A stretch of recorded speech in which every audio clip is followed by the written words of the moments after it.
Ang kwento ni Tomby. Ang kwentong ito ay hango sa totoong buhay. Mula ito sa isa nating tagapakinig na itago na lang natin sa pangalang Dado. Taong 1979. Probinsya ng Capiz. Bilisan mo na, Dado. Mahuhuli na tayo sa gabasan. Anong oras na't hindi ka pa din nakakalabas dyan sa kwarto mo? Dado, ano ba? Andyan na po, tay. Maulan na kayo. May ginagawa lang po ko. Ay nako, kahit kailan napakakupad mo talagang bata ka. O siya, aantay na lang kita sa labas ha. Sige po, tay. Sandali na lang naman to. Isang pahinan na lang po. Nang mga oras na ito, naghahanda ang mag-amang Dado at Mar para dumayo ng gabasan sa kabilang baryo. Bago umalis ng tahanan, nagkakarga ng mga dasalang binata at nagpapakain ng mga tangang mutya. Nag-iisang antingero sa pamilya. Walang naniniwala sa ginagawa nito. Ngunit hindi nila tinutulan ang binata dahil hindi rin naman ito nakakasama sa kanya. Bakit ba kasi sobrang daming dasal naman yung kinakarga mo sa mga gamit mo? Ay nako, naaantala palagi ang lakad natin Lalo pa ngayon na medyo malayo ang gapasan. Wika ni Mang Mar. Alam mo naman tayo na kailangan ko magkarga ng mga dasal pang depensa. Hindi natin alam kung anong meron sa kabilang baryo. Lalo pat napapabalitang may mga aswang na gumagala doon. Tugon ni Dado. Ay sos, ayang ka na naman. Hay nako. Ilang beses ko nang sinabi sa'yo na sabi-sabi lang ang tungkol sa mga aswang na yan. Wala naman talagang nakakita sa kanila. Mas mabuti pa din na handa, tay. At isa pa, may mga nadidinig din akong usap-usapan ng mga pananalakay sa iba't ibang baryo. Wika ni Dado. Napailing na lamang si Mang Mar sa sinabi ng anak. O siya, bahala ka nga sa buhay mo. Tara na, tatanghaliin na tayo. Wika ni Mang Mar. Pagtatanim ng palay ang pangunahing trabaho ng mag-ama. May sariling lupa ang mga ito. Ngunit nakikigapas pa rin bilang bahagi ng tradisyon. Nakasanayan na ito ng mga magsasakang nakatira sa lugar. Simpleng pamayanan ang tinitirhan nila, Dado. Wala pang kuryente na mga sandaling yon. Kaya maagang natutulog ang mga tao. Maaga ding nagsisimula ang buhay sa ganitong uri ng pamayanan. Dahil na din sa bukid ang pangunahing gawain ng mga tao. Maaga nilang sinisimulan ang kanilang gawain para hindi sila abutan ng hapon. Bago pa lumubog ang araw, nakauwi na ang mga tao sa kani-kanilang tahanan dahil na din sa mga kumakalat na usap-usapan. Bagaman wala pang nakakapagpatunay na may aswang ang gumagala sa lugar, malakas ang pananalig ni Dado na totoo ang mga ito. Nasa kalagitnaan na ng paggapas ang mag-ama nang biglang ipahinto ng may-ari ang trabaho para mananghalian. Halika, Dado. Kumain na muna tayo. Gutom na din ako Wika ni Mang Mar. Tatapusin ko lang po ang hilerang ito. Susunod na kaagad ako. Tugon ni Dado Akmang yuyuko na sana ito para bumalik sa paggapas.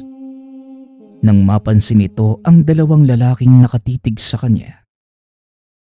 Nang mapansin ng mga ito na nakatingin din ang binata sa kanila, kusa itong umiwas. Pwe, wala naman pala kayong sinabi. Subukan nyo lang akong galawin ngayon. Wika ng binata sa sarili. Matapos nitong gapasin ang natitirang bahagi, nagpunta na ito sa ama upang mananghalian. O kumain ka na. Nang mahakot na natin yung mga nagapas na palay, malamang bukas pa ipapapagpag ng may-ari ang mga ito dahil siguradong hapon na tayong matatapos sa paghakot. Wika ng matanda. Sandali lang naman yan tay kung gugustuhin eh. Kaya kong uubusin yung parte natin ngayong hapon. Kaso yung ibang nakikigapas, ang babagal kumilos eh. Ay nako. Tugon ni Dado.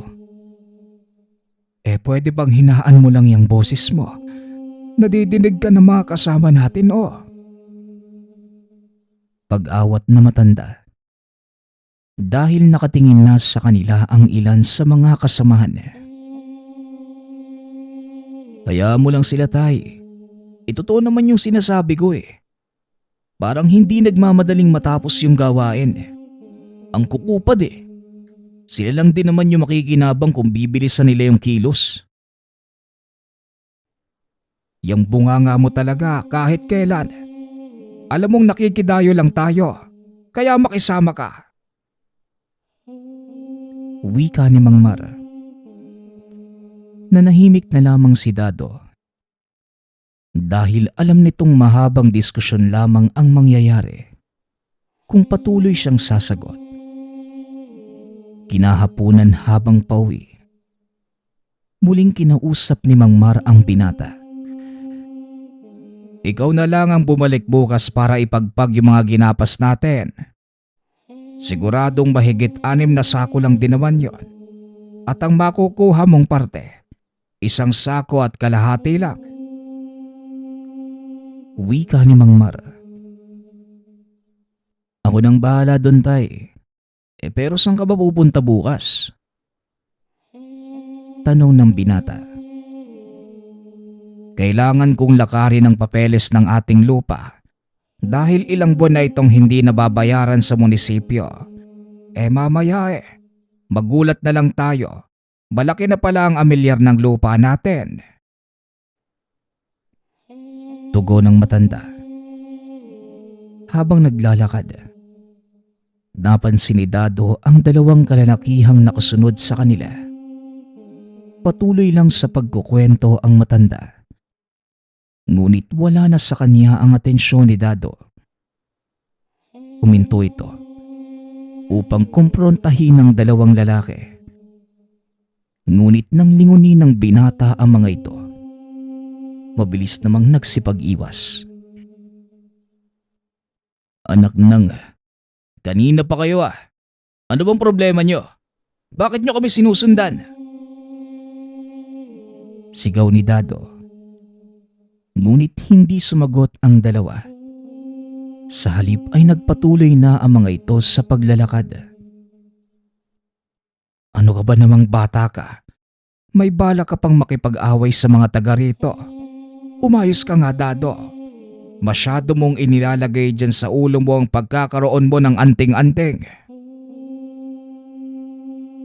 Sita ng matanda. Pasensya na tay. Hindi maganda yung kutob ko sa mga taong yun eh. Tugon ni Dado. Patuloy pa din itong nakikipagtitigan sa 2 lalaki mula sa malayo. Naglabas ng kutsilyo ang binata. Naupo at may kung anong isinulat sa lupa. Ano ba yung ginagawa mo anak? Tanong ng matanda. Manood ka lang tay. Tignan mo ang gagawin nila at papatunayan ko na aswang ang mga yan. Tugon ni Dado. Nanlaki ang mga mata ni Mang Mar sa sinabi nito. Tinignan na matanda ang mga kalalakihan. Nakitang galit na galit ang mga itsura nito. Ano bang ginawa mo? Bakit nagalit ang mga yon? Ikaw talagang bata ka. Nagtatag lang po ako ng teritoryo, tay. At ayaw ng mga aswang sa ganung uri ng gawain. Kaya galit na galit sila eh. At siguradong lalabas ang totoong kulay ng mga yan kapag ginawa mo yun sa kanilang teritoryo. Wika ni Dado. Sa kabila ng mga nakitang patunay, nagdadalawang isip pa din si Mang Mar. Kaya inawat na nito ang binata at inayang umuwi. Kung aswang man sila, huwag mong kakalimutang nandito pa tayo sa baryo nila at ilang kilometro pa ang layo natin sa bahay. Babala ni Mang Mar. Mabilis namang tumayo si Dado. Nagsimula ng maglakad. Sumunod naman ang ama at muling nagtanong. Kung talagang aswang ang mga yon, bakit hindi ka nila sinusundan matapos ang ginawa mo? Tanong ni Mang Mar. Hindi na basta-bastang susunod ang mga aswang, tay. Kapag nalaman nilang kayang magtatag ng dome ang isang tao. Tara na po, tay, at gagabi na tayo sa pag-uwi. Tugon ni Dado. Kinabukasan, bumalik ang binata sa kabilang baryo para ipagpag ang kanilang naaning palay. Wala pang treasure noong araw, kaya pinagtsatsagaan ng mga magsasaka ang pagpapagpag ng kanilang mga naaning palay. Inihahampas ito sa isang kawayan upang matanggal ang mga butil na nakadikit sa uhay. Matapos yon, mano-mano itong papahanginan upang humiwalay ang ipa. Matapos ipagpag ang kanilang naaning bahagi, kinuha na ni Dado ang kanilang parte at umuwi. Pasan-pasan niya ito hanggang sa makarating sa tahanan. Wala namang nangyaring kakaiba. Ngunit kinagabihan, habang nag-uusap ang mag-ama, biglang nakarinig ng malakas na kalabog sa bubong si Dado. Mukhang naglalaro na naman ng mga pusa sa bubong. Ay nako, bakit ba kasi ang daming pusa ng kapitbahay natin eh? Wika ni Mang Mar. Akmang tatayo sana ito para bugawin ang mga inaakalang pusa, nang bigla itong pigilan ni Dado. Sandali lang, tay. Hindi ganyang kalaki ang yapak ng mga pusa. Anong ibig mong sabihin? Hindi pusa ang nasa bubong? Tanong na matanda. Mukhang sinundan ako ng mga kalalakihang kahapon eh. Dito ka lang, tay, ha? At ako na ang lalabas. Tugon ni Dado. Dali-daling tumayo ang binata. Lumabas ng tahanan. Tumayo ito sa bakuran at pinakiramdaman ng paligid habang nagkakarga ng mga dasal sa kanyang gamit. Ilang sandali pa, biglang tumahimik ang kapaligiran. Nawala ang huni ng mga kuliglig at biglang nagbago ang ihip ng hangin. Nakaramdam ng kakaibang alinsangan ang binata. Alam nito na nasa paligid lamang ang mga nilalang. Alam kong nandyan lang kayo, kaya kung ako sa inyo, lalabas na ako sa pinagtataguan ko. Wika ni Dado habang hawak ang punyal na nakasuksok sa tagiliran. Ano bang ginagawa mo dyan sa bakuran, Dado? Pumasok ka na nga dito. Mahamog na. Sigaw ni Mang Mar. na nooy nakatayo sa labas ng kanilang tahanan. Ngunit hindi sumagot ang binata. Napalingon ito sa kanilang bintana. Nakita ang amang nakaupo sa lamesa. Napagtanto ng binatang nililinlang lamang siya ng kung anong nilalang na sumunod sa kanya. Kung akala mong maluloko mo ko, pasensya na. Pero kilala ko ang ugali niyo mga aswang. Wika ni Dado. Kagad itong sinugod ng nilalang na nagpapanggap bilang si Mang Mar. Sinalubong naman ito ng binata. Sinaksak gamit ang punyal. Dito na naalarma si Mang Mar nang marinig ang sigawan sa labas ng tahanan. Dali-daling dumungaw ang matanda at nakitang nakikipagbuno ang anak sa isang maitim na nilalang. Sino ba yung kaaway mo, Dado? Huwag kang lalabas, tay. Aswang ang isang to. Wika ni Dado. Nanlaki ang mga mata ni Mang Mar dahil nang itulak ng anak palayo ang nilalang at matapat sa liwanag na nagmumula sa gaserang nasa loob ng tahanan. Hindi may paliwanag ang kilabot ng matanda nang masilayan nito ang nakakatakot na muka ng nilalang. Malalaki ang pula nitong mga mata.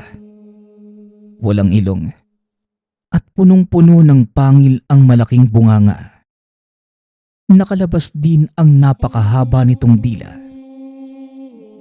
Napaatras ang matanda at dahil sa sobrang takot, hindi ito makapagsalita. Patuloy na nakikipaglaban si Dado sa nilalang hanggang sa masukol niya ito sa bakod na gawa sa kawayan. Dinampot ni Dado ang isang matulis na tulos at walang pagdadalawang isip na itinarak sa katawan ng aswang. Napahiyaw sa sakit ang nilalang at umalingaw-ngaw sa paligid ang nakakakilabot nitong boses. Hindi na tinigilan ni Dado ang aswang hanggang sa tuluyan na itong bumagsak. Kinuha ng binata ang tumpok ng dayami at tuyong kahoy sa sulok. Tinambak ito sa katawan ng aswang. Kumuha ng pangsindi at sinilaban ang katawan ng nilalang. Hindi pa din makapaniwala si Mang Mar sa mga nakita. Ngayon, tay, naniniwala ka na ba sa aswang? Kaya na mismo sa harapan mo yung pruweba, oh. Wika ni Dado. Saan pa nanggaling ang nilalang na yan? At bakit kanila sinundan dito sa bahay? Tanong na matanda. Ang hinala ko, isa yan sa mga kalalakihang sumunod sa ating kahapon. Tugon ng binata. Ang ibig mong sabihin, mga aswang nga ang dalawang yon. Oo, tay. Mga aswang sila. Sinabihan na kita unang beses ko palang nakita yung dalawang yun eh. Kaso hindi ka naman naniniwala. Pasensya na, anak. Hindi ko naman nakalaing totoo palang mga aswang. Ngayon napatunayan ko na. Pero anong plano mo? Sigurado nga hanapin ng mga kalahi niya yung napatay mo. Oo nga eh. Tama po kayo, tay. Hanapin nga ng mga kalahi niya ang isang yan. Kaya hindi ko na hayaang matuntun pa nila ang tahanan natin. Ako na mismo ang pupunta sa kanila. Nasisiraan ka na ba ng ulo? Sa baryong yon? Malay mo kung ilan ang bilang nila. Alam mo ba kung gaano sila karami? Pwedeng isang baryo o isang pamilya. Pero wala akong pakialam, tay. Sinimulan ko ang labang to, kaya tatapusin ko at dadalhin ko sa kanilang teritoryo para wala nang madamay pang iba. Pag-uusap ng mag-ama. Kinabukasan ay pinuntahan ni Dado ang kaibigang antingero. Natawagin na lang natin sa pangalang Marco. Mataas din ang kaalaman nito pagdating sa lihim na karunungan at maraming nalalamang paraan sa pagpatay ng mga aswang. O Dado, anong masamang hangin ang nagdala sa'yo dito? Gusto mo na naman bang makipagsubukan? Tanong ni Marco. Hindi pare, kailangan ko ng tulong mo eh. Mangyari kasi, nasagi ko yung bahay ng putakte. Tugon ni Dado. Bahay ng putakte? Eh di sana nagpauso ka para layuan ka nila. Napakaliteral mo namang mag-isip. Hindi yun ang ibig kong sabihin. Nakapatay ako ng aswang pare at ang hinala ko mula sa Barrio San Isidro ang isang yon. Barrio San Isidro? Nasisiraan ka na ba ng ulo? Ano naman ang ginawa mo doon? Alam mo ba ang kwento ng baryong yon? Pare, may sabi-sabing pugad na mga aswang ang sinumpang lugar na yon. Alam ko naman pare, pero wala naman kami masamang intensyon ni tatay eh. Nakidayo lang kami ng gapasan. Tapos may dalawang lalaking sunod ng sunod sa amin. Kaya sinubukan ko silang asarin. Nagtatag ako ng dome sa kanilang teritoryo. Eh talaga naman palang nasisiraan ka na ng tuktok eh. Bakit mo naman yung ginawa? Natural. Hahabulin ka talaga ng mga aswang. Dahil isang kalapastanganan sa kanilang teritoryo ang pagtatatag ng dome na hindi man lang nagpapaalam sa namumuno sa kanila. Alam ko naman yun pare, pero wala na ako magagawa. Nangyari na eh. Kaya nga ako nandito para hingi ng tulong mo. Hindi ba nanunugis ka din ng mga aswang dati? Oo pare. Pero yun lang mga aswang na gumagawa ng hindi maganda sa mga tao. Iba kasi yung kaso mo eh. Ikaw pa mismo ang nagsimula ng gulo. Bueno, nandito naman na to. Wala na tayong magagawa. Pag-uusap ng dalawang binata. Pinayuhan ni Marco ang kaibigan na wag munang bumalik sa baryo para maiwasan ang komprontasyon. Sinunod naman ito ni Dado.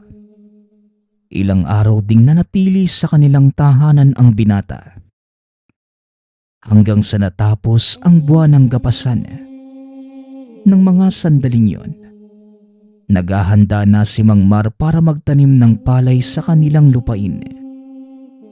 Nagpasya ang binatang tumulong sa pag-aararo. Medyo malawak din ang palaya ng mag-ama. At hindi nakakayanin ng matanda ang ganong kalaking trabaho. Dado, kailangan nating magpapasok ng tubig ngayong gabi sa palayan para maibabad ito at mahihanda sa paglalatek. Kaso masama ang pakiramdam ko eh. Maaari bang ikaw na ang magbantay ng irigasyon? Alam mo naman ang ugali ng kalapit nating taniman. Masyadong maramot sa tubig. Akala mo naman sila ang nagpagawa ng irigasyon. Bili ni Mang Mar. Pumayag naman si Dado sa pag-aakalang ligtas na ang paligid. Ako na po ang bahala tay. Magpahinga na po kayo. Kakain lang ako ng hapunan tapos lalakad na din ako. Tugon ni Dado. Kinagabihan habang nagpapapasok ng tubig. Natanaw nito ang isang matandang lalaking naglalakad sa pilapil ng walang dalang sulo. Papalapit ito sa kanya. Kaya naman inilawan ito ng binata para makita ng matanda ang daan. Manong magandang gabi po. Anong ginagawa niyo dito? At wala pa kayong dalang sulo. Delikado pong maglakad lalo pat napakadilim. Wika ni Dado. Hindi naman nagsalita ang matanda. Dire-diretso lang ito sa paglalakad. Nang bigla itong madulas, nahulog sa pilapil. Dali-daling pinuntahan ng binata ang binagsakan nito. Ngunit laking pagtataka ni Dado dahil wala na doon ang matanda. Mukhang pinaglalaruan na ako ng mga mata ko. Makauwi na nga lang. Medyo inaantok na din ako eh. Tapos naman na din yung pagpapatubig. Wika ng binata sa sarili. Isinara nito ang daanan ng tubig papunta sa kanilang palayan at hinayaang dumaloy ng diretsyo ang tubig sa irigasyon. Habang naglalakad, muling nakita ng binata ang matanda. Sa pagkakataong yon, nakatitig ito sa kanya. Nakalabas ang buwan ng mga oras na yon, kaya naaninag ni Dado ang figura nito. Hindi naman umaalis sa pwesto ang matanda, kaya hinayaan lang din niya ito. Patuloy sa paglalakad ang binata hanggang sa marating nito ang kalsada. Laking pagtataka ni Dado dahil naroon pa rin ang matanda. Hindi na ito nakapagpigil, kaya kinumpronta niya na ito. "Manong, ano po bang kailangan niyo sa akin? Bakit kayo sunod ng sunod?" Tanong ng binata. Wala naman. Gusto ko lang masiguro na makakauwi ka ng ligtas. Hindi pa oras para sa iyong paghukom. Kaya hindi ko rin hahayaang may ibang nilalang na gumalaw sa iyo. Tugon ng matanda. Matapos ay naglaho ito kasabay ng pagdilim ng buwan. Mabilis na umuwi si Dado upang siguruhin ang kaligtasan ng ama. Nakahinga naman ito ng maluwag nang makitang mahimbing nang natutulog ang ama. Kinabukasan, maaga pa lamang ay umalis na ang binata papunta sa tahanan ni Marco. Isinalaysay nito sa kaibigan ang nangyari. "May aswang na nagbabantay sa iyo, Dado. Sinisiguro nilang walang ibang makakapatay sa iyo dahil sila mismo ang magpapataw ng parusang kamatayan sa iyo." Wika ni Marco. "At anong akala nila? Tatanga lang ako at hahayaang patayin nila nang hindi nakikipaglaban?" Tanong ni Dado. "Tama ang sinabi mo, pare. Hindi tayo dapat nagpapasupil sa kanila. Ngayon, anong plano mo?" Tugon ni Marco. "Mag-aantay ako kung kailan sila sasalakay. Siguro naman, sapat na panahon na yun para makapaghanda." Kadalasan, nag-aantay ng 1 taon ng mga aswang simula nang mangyari ang pagpatay sa kanilang kalahi bago sila sumugod para magigante. Kung ganun, antayin natin ang oras na yon. Pag-uusap ng dalawa habang nag-aantay ng pagsugod ng mga aswang.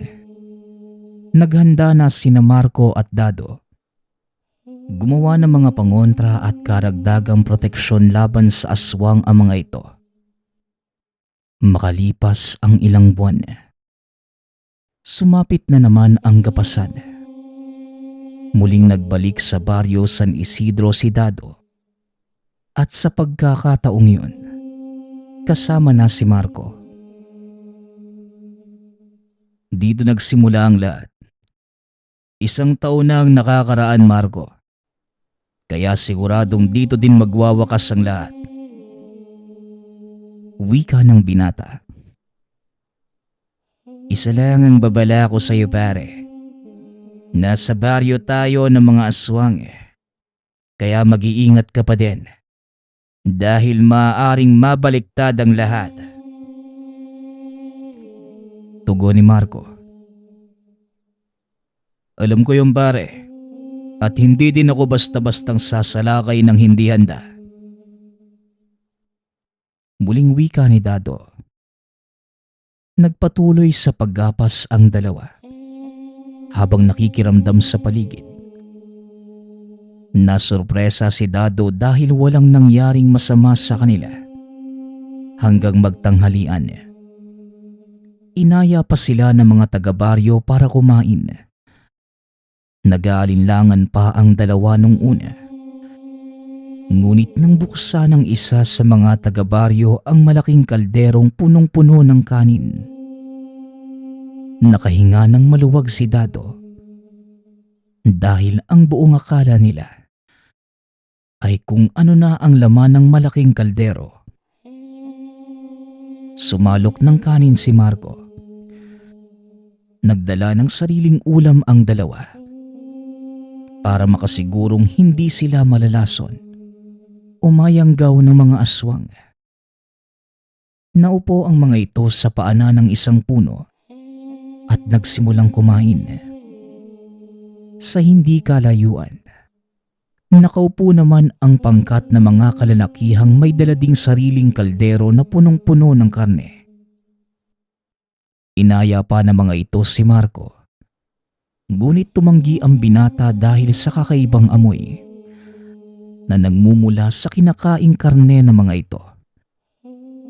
Tumalikod si Marco para hindi makita ang pagkain ng kabilang grupo, habang si Dado naman nakaharap sa mga ito. Nanlaki ang mga mata ng binata dahil nasipat nito ang putol na paa ng isang sanggol at lumulutang sa sabaw na nasa kaldero. Huwag kang nagpapahalata, Dado. Mga aswang ang grupong nasa likod natin. Ituloy mo lang ang pagkain na parang wala kang nakikita. Bulong ni Marco. Nakikipagnitian pa ang kabilang pangkat sa kanila habang sarap na sarap sa pagkain. Pilit namang umingiti si Dado sa kabila ng katotohanan na gustong-gusto na nitong masuka dahil sa hindi kaaya-ayang tanawin. Tiisin mo, Dado. Wag na wag kang maduduwal. Kung hindi, pare-pareho tayong malilintikan dito. Muling bulong ni Marco. Sino ba namang hindi masusuka sa nakikita ko? Putik na yan. Nakaharap pa ako sa kanila habang nakikitang hinangata ng isa sa kanila yung paanong bata. Tugon ni Dado. Hindi nararamdaman ng mga aswang ang tanga nila ng mga oras na yon dahil sa sabulag na ibinalot ni Marco sa kanilang kinaroroonan. Patuloy lang sa pagkain ang kabilang pangkat. Samantalang ang dalawang binata naman nagsisindi na ng sigarilyo habang nagpapahinga sa lilim. Maya-maya pa, tumayo na din ang pangkat ng mga aswang upang bumalik sa pagtatrabaho. Ngunit bago pa man makalayo ang mga ito, narinig ni Dado ang isa sa mga itong nagsalita. Mukhang magiging masarap na naman ulit ang hapunan natin mamayang gabi Wika ng aswang. Nagkatinginan ang dalawa at dali-dali na ding bumalik sa trabaho. Kailangan nating tapusin ang gawain natin para hindi tayo mapaghalataan. At kailangan din nating bilisan. Hindi tayo pwedeng abutan ng dilim dito. Dahil ang hapunang tinutukoy nung isa kanina, tayong dalawa yon. Wika ni Marco. Alam ko, Marco. Hindi ba ito naman talaga yung totoong sadya natin dito? Tugon ni Dado. Oo, tama ka pare. Pero hindi mo naman sinabi na ang buong baryo ng San Isidro dadalo sa gapasan. Muling wika ni Marco. Nagulat si Dado nang mapatingin ito sa palayan. Dahil nakita niyang punong-puno ng taga-baryo ang buong taniman. Naghahakot ang mga ito ng kanilang nagapas at ang ilan ay nagsisimula na ding magpagpag. Mukhang wala tayong ibang pagpipilian. Hindi nila tayo dapat maunahan, Marco. Dahil sa oras na mahuli tayo, baka magkatotoo yung sinabi mo kanina. Talagang magkakatotoo. Matapos man natin at hindi ang trabaho, pinaglalaroan lang tayo ng mga yan. Kaya ihanda mo ang sarili mo, Dado. Sa oras na sumalakay sila sa atin, huwag kang magdadalawang isip na lumaban. Aba syempre naman. Alangan namang tatanga lang ako habang sinusubukan nila tayong katayin. Pag-uusap ng dalawa. Patuloy lamang sa pagtatrabaho ang magkaibigan. Hanggang sa matapos ang kanilang gawain. Saktong papalubog na ang araw. Nag-antay na lamang ang dalawa sa susunod na gagawin ng mga taga-baryo. Nagtitipon-tipon ang mga ito habang nag-uusap. Anong susunod nating plano, Dado? Hindi tayo pwedeng mamatay dito. Tanong ni Marco. Hindi. Hindi tayo mamamatay dito, Marco. Tugon ni Dado. Dahan-dahan silang umalis sa lugar. Hanggang sa makarating sila sa kalsada. Nakahinga ng maluwag ang dalawa sa pag-aakalang nakaligtas na sila sa mga aswang. Hindi tayo pwedeng makipaglaban sa mismong baryo dahil sobrang dami nila. Wika ni Marco. Tama ka, Marco. Naisip ko nga din yun eh. Kaya kailangan nating magplano ng panibago. Mali ang unang estratehiya ko eh. Hindi natin sila kakayanin. Tugon ni Dado. Ano ba kasi yung naisip mo nang binalak mong sumalakay sa baryo nila? Inakala ko na iilan lang sila dito eh. Hindi ko naman alam na isang buong baryo pala ng aswang yung makakalaban natin. Pag-uusap ng dalawa. Habang nag-uusap, nakarinig si Dado ng mga sigawan at taong nagtatakbuhan papunta sa kanilang direksyon. Nanlaki ang mga mata ng binata nang makita ang grupo ng mga tao. Mukhang ito na nga yung sinasabi ko. Ano nang gagawin natin, Dado? Tanong ni Marco. Bagaman may kaalaman ito sa lihim na karunungan, hindi pa din maiwasan ng dalawa na matakot sa maaaring kahinatnan na mga pangyayari. Dadalawa lamang sila sa lugar kung saan punong-puno ng mga kalaban. Takbo, Marco. Kailangan nating umatras sa ngayon. Wika ni Dado. Dali-dali namang tumakbo ang dalawa. Ngunit porsigido ang mga kalabang mahuli sila. Anak nang, mukhang dito na tayo mamamatay, Dado. Bakit ba ako sumama sa mga kalokohan mo eh? Tanong ni Marco. Yang ka na naman eh. Pinapairal mo na naman yung karuwagan mo.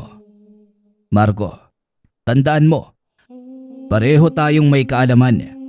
Bakit hindi natin gamitin at lumaban sa halip na tumakbo? Tugon ni Dado. Sabihin mo nga sa akin kung paano natin lalabanan ang ganyang karaming aswang. Estratehiya lang, Marco. Kailangan natin silang pag-iwahiwalayin at doon tayo sasalakay. Madaling sabihin, pero paano naman natin gagawin yon? Hatiin natin sila sa 2 pangkat. Pag-uusap ang dalawa habang patuloy sa pagtakbo. Narating na mga ito ang sangang daan. Ang isa ay papunta sa taniman ng tubo, habang yung isa naman ay papunta sa ilog. Mukhang dito magandang gawin ang plano mo, Dado. Tama ka. Kunin mo ang kanan. Ako sa kaliwa. Pag-uusap ng magkaibigan. Kagad silang naghiwalay. Kagaya ng inaasahan ng mga ito. Nahati ang puwersa ng mga humahabol na aswang. Mabilis na nakapagtago si Dado sa isang puno habang inaantay ang pagdating ng mga kalaban. Sinadya nitong hubarin ang damit at sinabit sa isang sanga. Ipinahid nito ang dalang lana sa katawan upang mawala ang kanyang amoy. Tahimik na nag-aabang ang binata sa taas ng puno hanggang sa makita nito ang dalawa sa mga humahabol sa kanya. Nang mga sandaling yon, nagbagong anyo na ang mga taga-baryo. Bagaman natatakot, wala nang pagpipilian ang binata kundi ang lumaban. Marahan itong binunot ang kanyang itak at nang makahanap ng tamang pagkakataon, tumalon ito mula sa sanga at pinagtataga ang mga aswang gamit ang kanyang dinasalang punyal. Matapos patayin ang mga kalaban, muling nagtago ang binata. Dumating ang 2 pa sa mga ito. Hinahanap siya.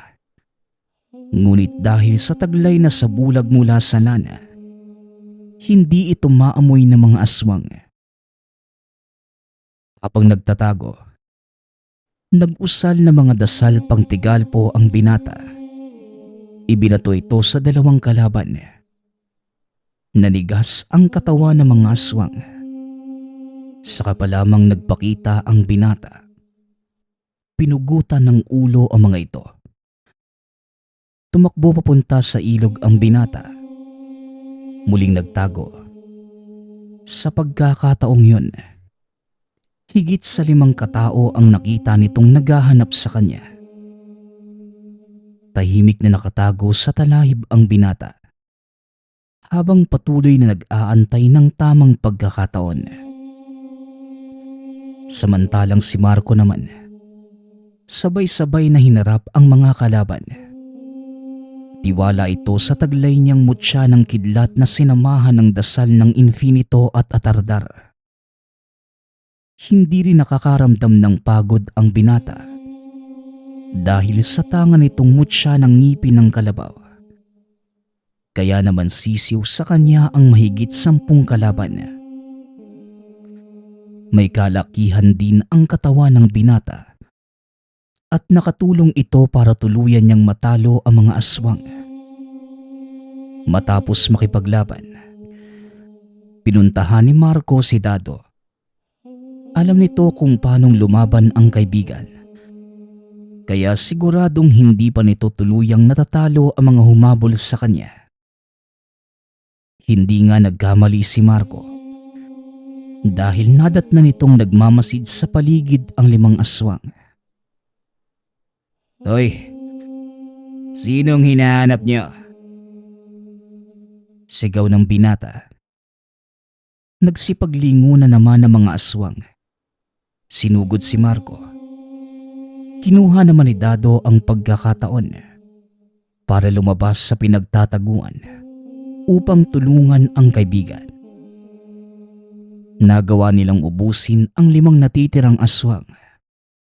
Sa pag-aakalang tapos na, nagpasya ang mga itong umuwi. Ngunit sa kalagitnaan ng paglalakad, nakaramdam ng kakaibang presensya si Marco. Bigla ding tumahimik ang paligid. Nawala ang huni ng mga kulisap. Umalingaw-ngaw sa paligid ang alulong ng mga aso.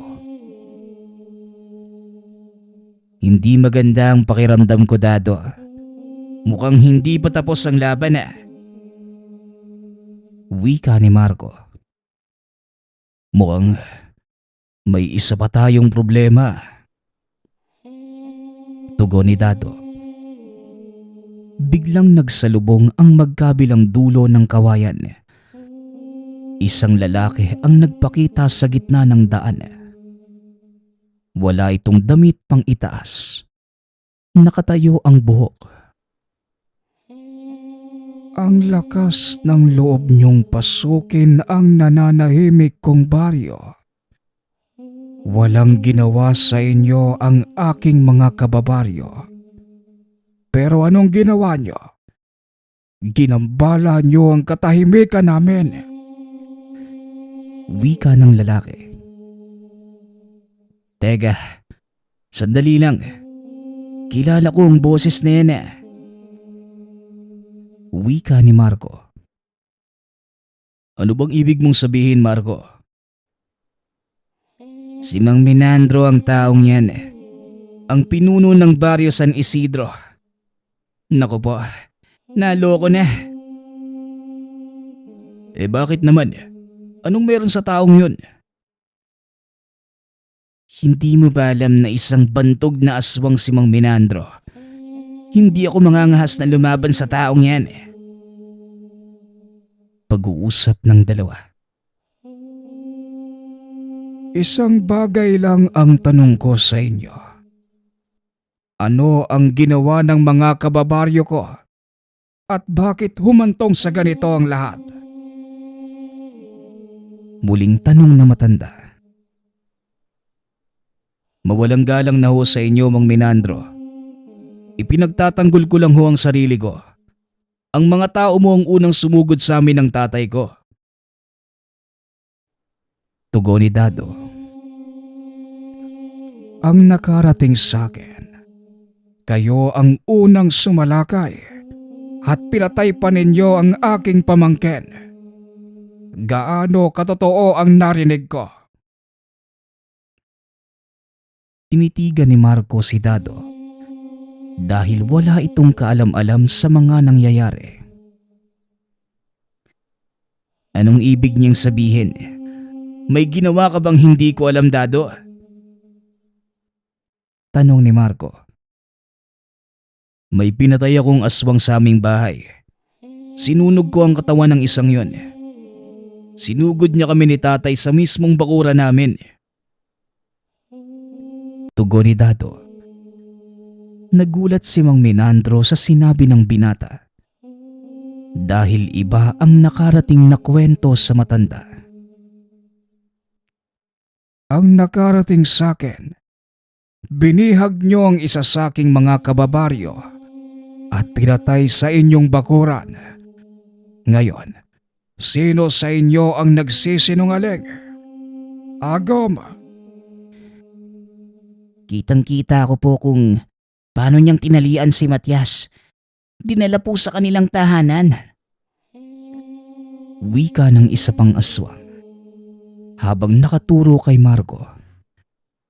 Natawa naman ang binata dahil wala itong kaalam-alam sa mga nangyayari. Bakit ka sa akin nakaturo? Nadamay nga lang ako sa kalokohan nitong kaibigan ko. Paano mong nasabi na ako ang pumatay sa kababaryo mo? Wika ni Marco. Nilingon ni Mang Minandro ang lalaki. Tinignan ng masakit. Nagsisinungaling ka sa akin, Agom. Mukhang maling tao ang naituro mo.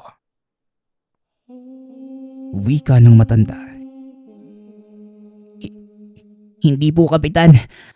Totoo po yung sinasabi ko. Tugon ni Agom. Maling tao ang itinuro mo. Ako ang pumatay sa kasama niyong aswang at hindi si Marco. Ang tao din bang ito ang nagkwento sa'yo ng kasinungalingan? Sa kasamaang palad. Oo, si Agom nga ang nagkwento sa akin ng lahat. Hindi ako makapaniwalang nagsinungaling ka para pagtakpan ang ginawa niyong magkapatid. Bakit ninyo sinalakay ang mga taong payapang nagtatrabaho? Tanong ni Mang Minandro. Nayabangan sa kanya si Matias, Kapitan. Yun lang po ang dahilan kung bakit niya sinundan ng isa sa kanila. Ang totoo, hinulaan ko lang kung sino sa kanila ang lalaking yun. Hindi ko nakita yung mukha niya eh. Isang malinaw na pagkakamali mula sa aking panig ang nangyari.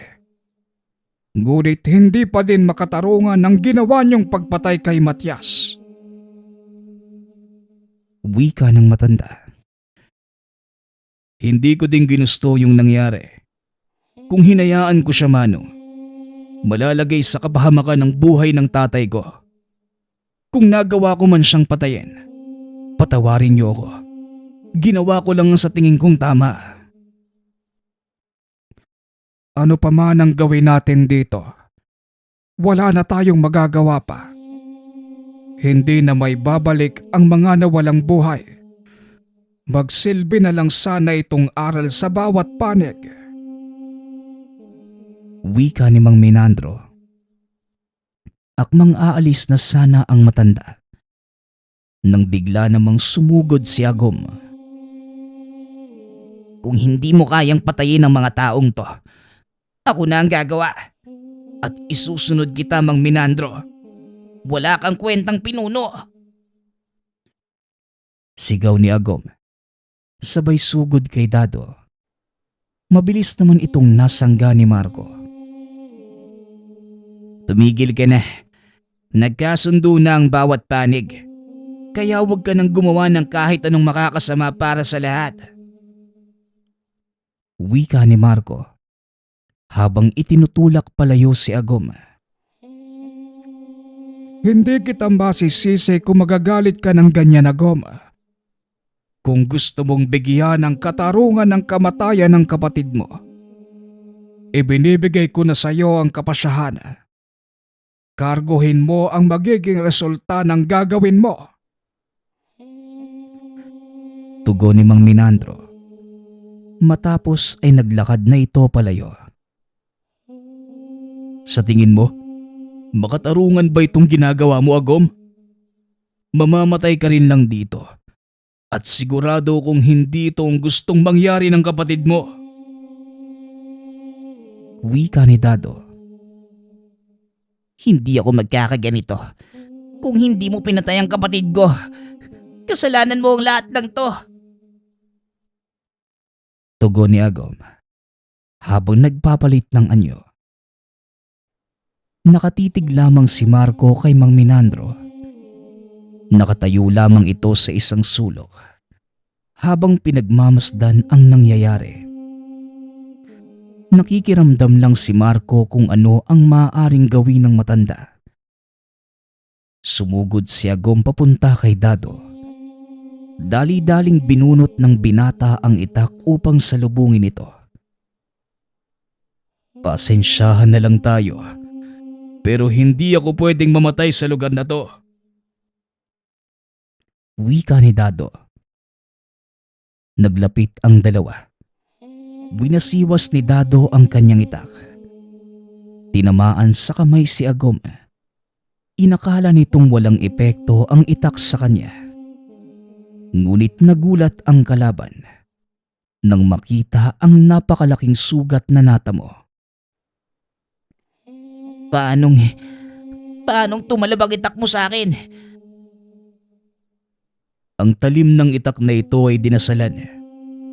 Wala itong sasantuing elemento. Kaya sumuko ka na. Hanggat may oras ka pa, Agom. Hindi ako susuko. Hanggat hindi nabibigyan ng katarungan ng ginawa mo sa kapatid ko.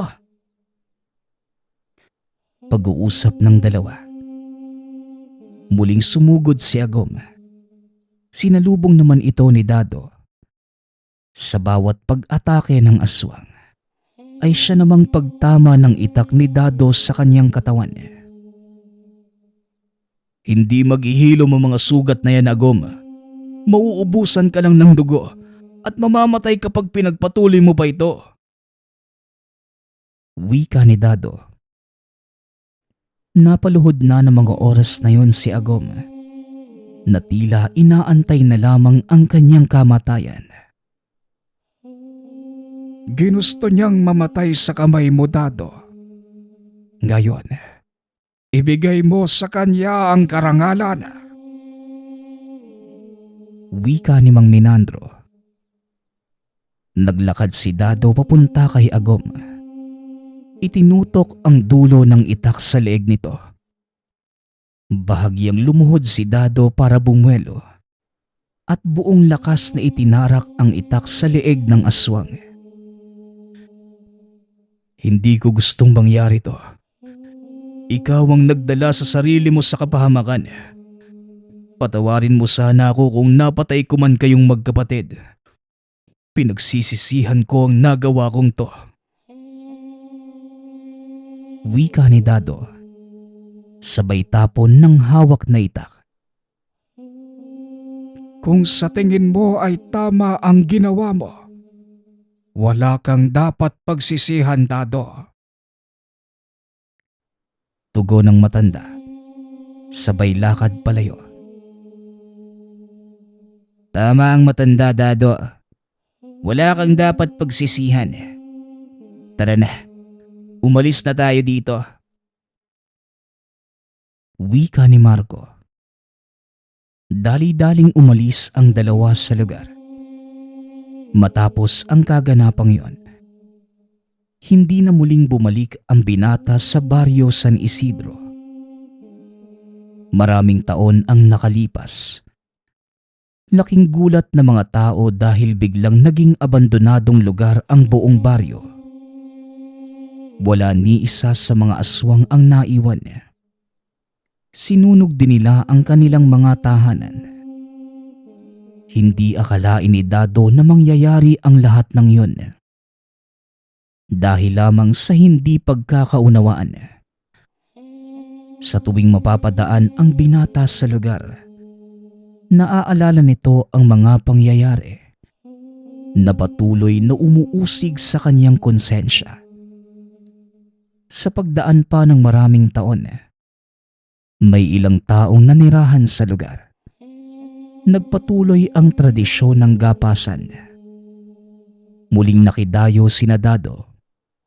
Ngunit sa pagkakataong ito, sinigurado ng binatang magiging mapayapa ang bawat pagdayo sa lugar.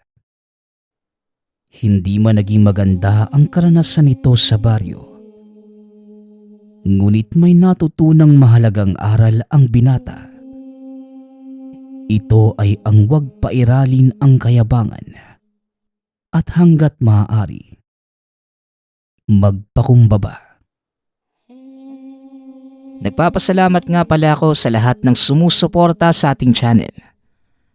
Nawa ay patuloy niyong suportahan at pakinggan ang ating mga kwento. Hanggang sa muling pakikinig. Paalam.